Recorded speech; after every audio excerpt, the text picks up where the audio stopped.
സത്യം പറഞ്ഞാ ഓക്കെ, അത് ഞാൻ പറഞ്ഞെന്താണെന്നറിയാമോ, അത് ശരിയാണ്. ആ രീതി ലോജിക്കലി തിങ്ക് ചെയ്യണം നമ്മൾ. ഒരു പരിധി വിട്ട് ഒന്നും നമ്മൾ തലയിൽ കയറ്റാൻ പാടില്ല. കാരണം ലൈഫാണ്, മുന്നോട്ട് പൊക്കോണ്ടിരിക്കണം, നമ്മൾ മൂവ് ഓൺ ആയിക്കൊണ്ടിരിക്കണം.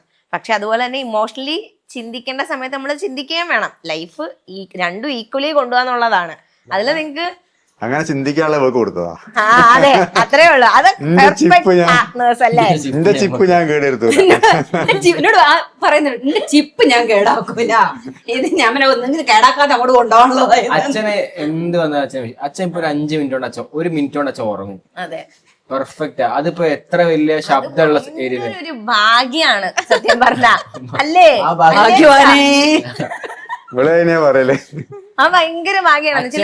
അമ്മ ഇന്ദുമോളെ പ്രഗ്നന്റ് ആയി പ്രസവിക്കുന്ന സമയത്ത് പെരുമഴയുള്ള ദിവസം, നിന്നെ ഫസ്റ്റ് ഡെലിവറി എന്റെ.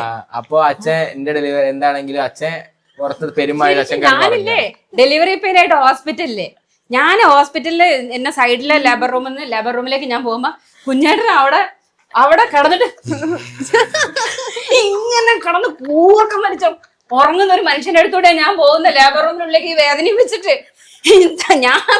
ഞാൻ എന്നിട്ട് പറയും, വല്ലാത്തൊരു മനുഷ്യൻ.